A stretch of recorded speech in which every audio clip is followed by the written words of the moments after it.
Hello everyone, welcome to Chapter 13 Part A, and the first thing you want to do after the dragon fight in Chapter 12 is go back into the Cog of Vigor room and save, because if you come into this fight and start it, and if it doesn't go your way, if you don't get the points you want to get, and this fight, when you reload the save, it does not, it's not timed if you save at the statue that's in this room for some reason. Like, it won't be a timed fight again, so you'd have to just do it in one shot if you didn't have to do that. Anyway, for this Fiend challenge, it's a really hard one to max out, because you've only got 40 enemies, and they're all like one-hit deaths with them. They're extremely easy to kill. The Wasp Fiends, they really are easy to kill on Ninja Dog. And the best way to do it, I found, was to just stay down here with the Warhammer and just basically try your luck. There's not a whole lot you can do in this fight to guarantee that you get your points. But the only thing I found that worked was whenever you go for like an on-landing UT, always make sure you throw your shurikens, because sometimes when you go just straight on landing, the fiends, like they go straight to attack you. But if you throw your shurikens, it seems to stun them, so you can get that extra second you might need to be able to charge from an ET to a UT. And as I said, I tried this a lot of different ways. I tried this with the UF, and just staying down here with the UF, but that'd kill them way too quick. And I'd only get about 12 UTs doing it like that. I tried it with the Debilero and smoke bombs up top. I even tried it with the Gleaming Blade and with Shuriken up top to see if I can get a few hitters with that. And even that didn't work. And I tried it also with the Debilero down here, but the damage area of the UT for that, it just hasn't got the height of the Warhammer. And if they're above you, the Warhammer will hit them, whereas the Debilero won't. So you can miss out on easy points there. Now I put in that elixir just in case I got hit again, because I don't want to lose a talisman on this fight alone.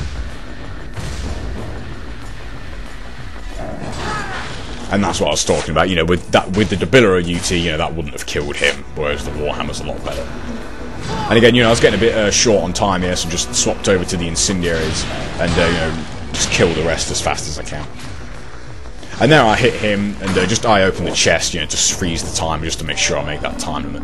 And then just, save right there. And these are the fights that I was talking about in Chapter 12. You can do some of them in Chapter 13. I mean Chapter 12, sorry.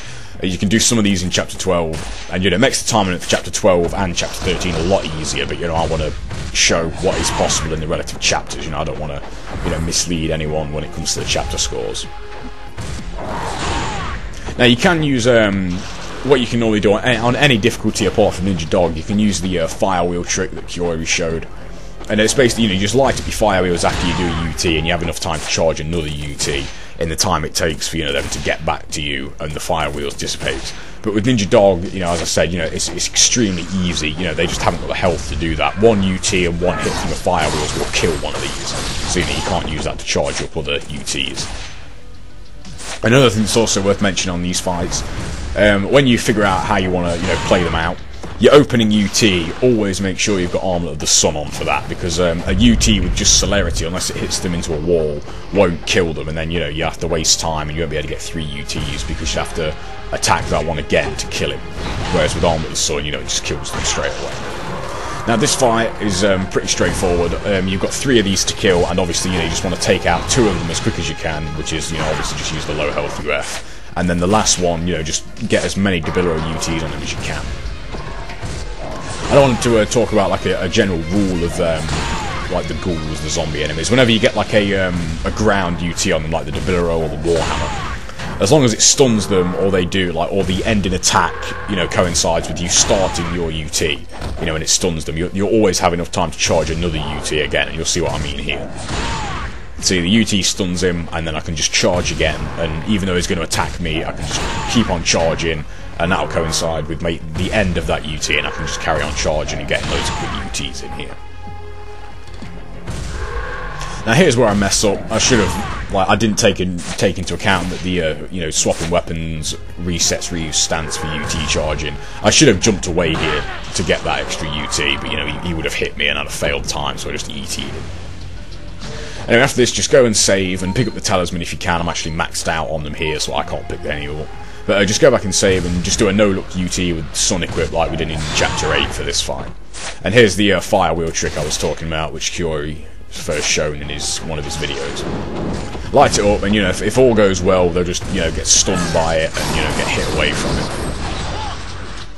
Now I was going to try and smoke bomb here, but the one problem with that is if that fiend stayed where he was, like a Dabilla UT wouldn't have hit him. So I just used the forward Y with celerity and gleaming blade trim.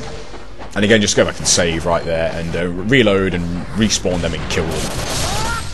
Now this fight is really, really tight. You've only got 17 seconds, and I really wanted to get 3 UTs. And here is, I mentioned it in one of my earlier videos, the windmill shuriken trick when you kill an enemy.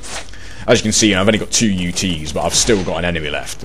And I can just, juggle his corpse with the windmill shuriken. And the stun mechanics allow me to charge up from an ET to a UT. As you can see, you need to be really, really quick with that. You can't wait for the second, boom of the UT. This fight's also really annoying because sometimes, my UT wouldn't kill the first 2, even though I had Armour of the Sun on. And, sometimes it wouldn't, sometimes it would, sometimes, I wouldn't get a blue from this opening enemy, everything kind of, always went wrong in this fight. Get a blue and hopefully kill the last 2, and then with him again, just utilise his corpse and get an extra UT. Anyway, that's it for part A, and thanks for watching, and I'll see you in part B.